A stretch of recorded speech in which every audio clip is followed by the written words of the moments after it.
Assalamualaikum warahmatullahi wabarakatuh. Bismillahirrahmanirrahim. Rabbi shrahli sadri wa yassirli amri wahlul 'uqdatam min lisani yafqahu qawli.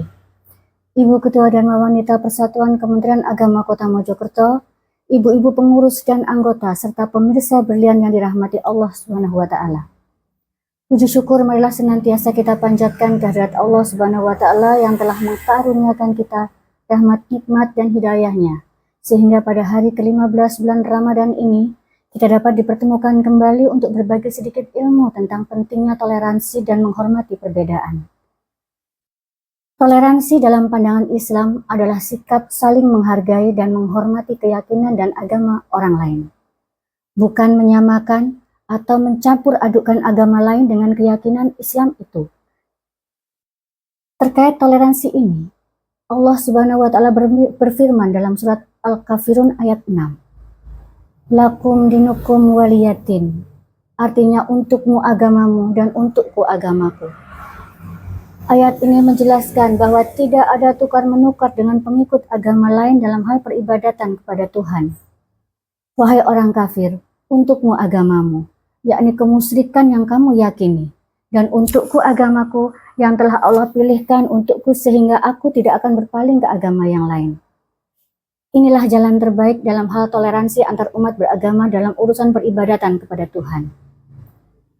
Kemudian dalam surat Al-Bayyinah juga disebutkan tentang peringatan untuk melepaskan fanatisme yang merupakan musuh toleransi, di mana selama orang-orang masih berpegang pada fanatisme yang ada, baik itu fanatisme agama, kesukuan, dan sebagainya, toleransi akan sukar sekali untuk dicapai.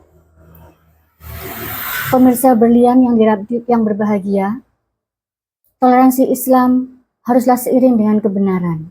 Jika toleransi itu mencederai nilai-nilai kebenaran, bertentangan dengan akidah dan keyakinan, nilai kemanusiaan atau mendolimi kelompok lain, toleransi itu menjadi batal dan tak boleh dilakukan. Islam menganjurkan umatnya untuk tidak memaksa seorang pun untuk memeluk agama Islam. Islam adalah agama yang jelas dan gamblang tentang semua ajaran dan bukti kebenarannya, sehingga tidak perlu memaksakan seseorang untuk masuk ke dalamnya. Orang yang mendapat hidayah, terbuka, lapang dadanya dan terang mata hatinya, pasti akan masuk Islam dengan sendirinya, dengan bukti yang kuat. Islam mengajarkan agar umat muslim berbuat baik kepada kaum kufar, selama mereka sama-sama berbuat baik dan tidak memusuhi umat Islam, selama tidak melanggar ajaran dan ketentuan agama Islam. Sikap toleransi tentu sangat dianjurkan bagi umat yang beragama. Apabila umat beragama tidak memiliki sikap tersebut, maka akan timbul diskriminasi kaum mayoritas terhadap kaum minoritas. Kaum yang dianggap kecil akan ditindas, baik secara fisik maupun non-fisik. Agar tercipta harmonisasi yang baik, toleransi yang harus kita lakukan diantaranya 1. Saling menghargai. 2. Saling tolong-menolong. 3. Menghormati orang lain pada saat melakukan ibadah. 4. Menghormati acara umat lain dan tidak mengganggunya.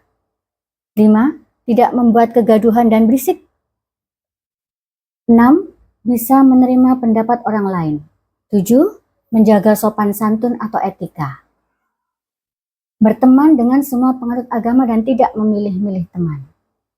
Dengan begitu, sikap toleransi antar umat beragama akan terjalin, sehingga tidak akan terjadi perpecahan dan dapat mempererat hubungan sesama manusia. Pemirsa berlian yang dirahmati Allah, demikian sedikit yang dapat saya sampaikan tentang toleransi dan bagaimana kita menyikapi perbedaan yang ada. Semoga Allah Subhanahu wa taala meridhoi segala ibadah kita di bulan yang mulia ini, di bulan Ramadan ini. Amin, amin, amin ya rabbal alamin. Assalamualaikum warahmatullahi wabarakatuh.